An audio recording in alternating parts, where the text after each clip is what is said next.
The film opens with a young girl named Cairo. She describes herself as 18 and entirely unremarkable. She lives in Tennessee in her family's sprawling mansion, though she is largely alone. Her parents, both lawyers, are often away, leaving Cairo isolated, drifting through an adolescence defined more by books than by people.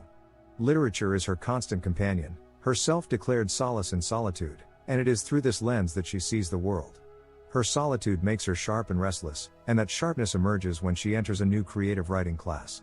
It is taught by Mr. Miller, a man who once carried literary promise of his own. Once upon a time, he was an author with a book to his name, but now he is a teacher, quietly existing in a career that never matched his earlier ambition. From the moment Cairo and Miller meet, there is a charge in their exchanges. She is clever, confident, and unafraid to impress him by showing she has read his book, apostrophes and ampersands. He tries to keep his professional distance, but it is clear her attention and her intellect catch him off guard. That evening, Miller returns home to a house that feels more like a reminder of his failures than a place of comfort. His wife, Beatrice, waits inside.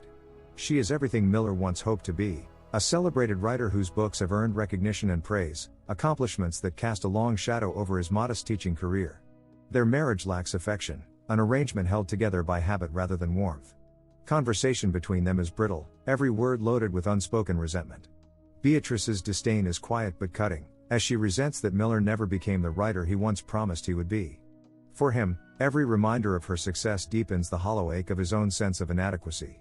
He sits across from her at the dinner table, but the silence between them says more than anything they could exchange aloud. The following morning, Jonathan tries to settle into routine. On the school grounds, he sits with his colleague and friend, Mr. Fillmore, who is more easygoing and chatty. Their conversation is interrupted when Cairo steps onto the campus, her presence commanding attention without her even trying.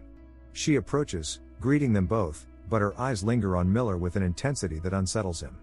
The fascination in her gaze is undeniable, and Mr. Fillmore notices. Picking up on the silent current between them, Fillmore excuses himself, leaving Miller and Cairo alone under the weight of her attention. Later that day, Cairo witnesses a different dynamic unfold.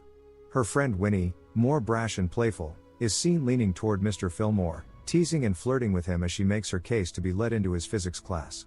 Fillmore resists at first but ultimately gives in, charmed by her beauty. Cairo watches, her mind quietly absorbing the way youth and charm can bend authority to will.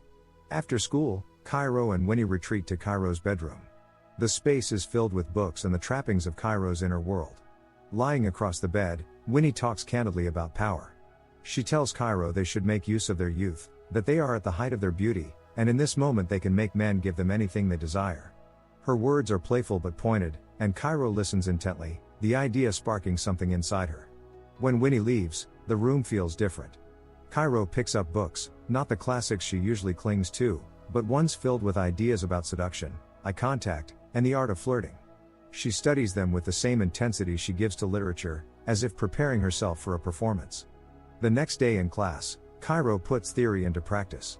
As Jonathan hands out papers, she lets her gaze linger on him, letting her eyes communicate what her words do not. The feeling rising within her is a strange mix of excitement and power. Jonathan notices, but he tries to frame it through a safer lens. After class ends, he asks Cairo to stay behind. Alone with her, he interprets her intensity not as seduction but as the passion of a young literature lover. He tells her about the poetry sessions he sometimes attends in town, suggesting that she might benefit from hearing different voices, that it would help open her mind to new forms of writing. The invitation is meant to be professional, but the weight of their connection makes it feel like something more. The next day, Cairo arrives at the poetry gathering. She dresses with careful intent, stepping into the room not as an ordinary student but as someone ready to be seen. Jonathan notices her immediately. He lingers for a moment, watching her from behind, struck by how deliberately beautiful she looks. For a man starved of admiration and acknowledgement, the sight lands with both awe and danger. The session begins, and a poet takes the stage. His words are raw and moving, his voice filling the small room with rhythm and feeling. Cairo listens intently, her eyes flicking now and then toward Jonathan, gauging his reaction, savoring the strange intimacy of sharing the moment together. When the reading ends, the audience filters out into the cool night. Jonathan and Cairo step onto the porch outside, standing close but not too close, their conversation slipping into reflection. They speak about the poem they just heard, about writing and meaning, but beneath the words lies a quiet, dangerous undercurrent. The lines between teacher and student blur further. The next morning at school, Cairo approaches the teacher's bench with 2 cups of coffee. Mr. Fillmore, ever oblivious, accepts his cup cheerfully and even offers Cairo a biscuit in return before standing up and heading to his class. Left behind on the bench, Cairo sits next to Miller, and in the quiet space, something unspoken passes between them. Their connection is undeniable. Later in the day, Miller's phone buzzes with a message from Beatrice.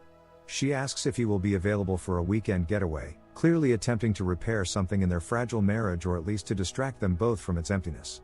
After school, Cairo and Winnie stroll into his classroom. Their energy is playful, but Miller is already gathering his things, distracted and pressed for time. He tells Cairo he's leaving soon for a short vacation with his wife. The news visibly bothers her. She watches him walk out of the room, her gaze sharp and unsettled. Later at home, Miller waits for Beatrice to finish her work on her laptop. Suddenly, his bag buzzes with a ringtone. Confused, he searches until he finds Cairo's phone inside. On the line, she tells him she accidentally dropped it there earlier and asks if he can bring it to her house. The request feels too pointed, but Miller complies. On his way, the weather shifts. Dark clouds break into rain, washing the streets as he drives. When he arrives, Cairo steps out. She is dressed deliberately, a strikingly sensual outfit that leaves little doubt about her intentions. Miller is caught off guard, captivated by her beauty, and before he can retreat, she leans in and kisses him. Hours later, Cairo sits alone in her house.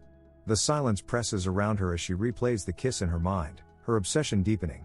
Mr. Miller is haunted by the same memory. He can't focus, even when Beatrice notices his distraction. She asks what's on his mind, but he lies and tells her he is working. Retreating to his shed, he opens his laptop and finds an email waiting for him. It is from Cairo, a poem filled with raw emotion and unguarded desire. The poem doesn't just express her feelings but paints a vivid scene of what she wished had happened. Miller calling her, arriving at her house and stepping into her bedroom, where words turned into flirtation, and flirtation into something far more physical.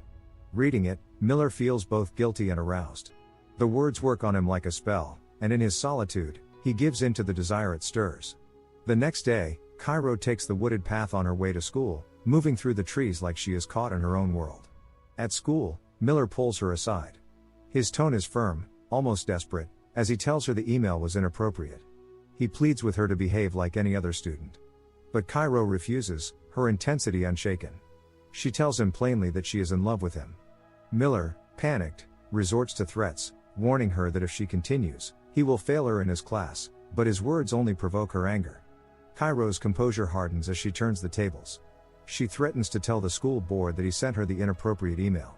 Her voice cuts deeper when she mocks him for failing to achieve the life he once wanted, reduced to being a mediocre literature professor while others, like his wife, thrive. With icy confidence, she warns him to be very careful when dealing with a girl like her, then walks away, leaving him shaken. That evening, Jonathan returns home burdened by the weight of the encounter. Beatrice notices his mood immediately and presses him. At first, he says only that he had a bad day, but she doesn't believe him. The tension in her voice pushes him further, and finally, he admits the truth. He had an inappropriate interaction with a student. He tells her about the sexual poem Cairo wrote, and when Beatrice demands to see it, he shows her the written paper. Instead of exploding with rage, Beatrice's reaction is unsettling in its own way. Her tone turns passive-aggressive, and she asks him to recite the poem to her. As she touches him, the request becomes a demand. Trapped and aroused by the strange dynamic, Miller reads the words aloud. The intensity between them boils over into passion, and they begin kissing, swept up in a reckless moment. But suddenly, the door opens, and Mr. Fillmore walks in, catching them in the heat of it. Elsewhere that night, Cairo drowns her emotions with alcohol. She sits with Winnie, tears mixing with bitterness as she talks about how Miller is pretending their attraction doesn't exist. Winnie, worried but loyal, tries to comfort her friend. Cairo, restless and reckless, pushes the night further. She asks Winnie to text Mr. Fillmore, claiming they are drunk in bed together. Winnie hesitates, but Cairo insists. Mr. Fillmore responds with concern, telling her to just go to bed. Cairo smirks and decides to escalate. She tells Winnie they should make out and record it, sending the clip as proof. Reluctantly, Winnie complies, and the girls kiss while the camera captures it. Mr. Fillmore, disturbed by what he receives, quietly excuses himself and leaves the Miller residence, unsettled by the mess unraveling before him.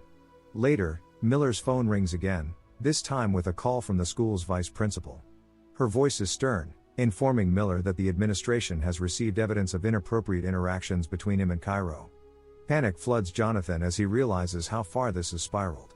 When he tells Beatrice, her face hardens. Cairo has turned the story around, telling the board the poem was based on real events, a confession of their affair. Jonathan insists it isn't true, but the damage is already done. He could lose everything: his career, his reputation, and his life as he knows it. Beatrice warns him that if it turns out Cairo is telling the truth, she will divorce him. The next morning, Cairo is summoned to the vice principal's office. Sitting across the desk, she begins to spin her version of events, telling the vice principal that Miller had offered her favoritism in class and special mentorship, and that this was how their so-called affair began. Her words drip with conviction, every detail framed to sound plausible. The vice principal listens closely, her expression tightening as the story unfolds. Later, the vice principal tells Miller what Cairo has confessed, and he immediately denies it. He insists Cairo is lying, that none of this ever happened. But his words fall flat against the already planted suspicion. The vice principal's eyes show no trust, only quiet judgment. Though she does not accuse him outright, her tone makes it clear, she believes something inappropriate did occur. She dismisses him coldly, leaving him shaken, powerless against Cairo's narrative. That evening at home, Miller sits his wife down and tells her the news. He has been suspended from the school. Beatrice listens, her face hardening as she demands the truth. He repeats that nothing happened with Cairo, that this entire situation is built on lies. But Beatrice's patience fractures. She refuses to believe that a young girl would lash out with such a calculated lie for no reason. Her voice sharpens as she accuses him of hiding something, of failing not only in his career but in their marriage. The words cut deep as she mocks him for being a man whose life has passed him by, now chasing after schoolgirls because women his own age would never give him a second glance. Months later, the case reaches court. On the courthouse steps, Miller sits slumped, a shadow of himself, waiting for what comes next. Soon, Cairo arrives, her eyes immediately finding him. She stops and stares at him, tears filling her eyes. Despite everything she has done, despite the chaos and destruction she has wrought, the truth of her feelings is undeniable. She is still in love with him.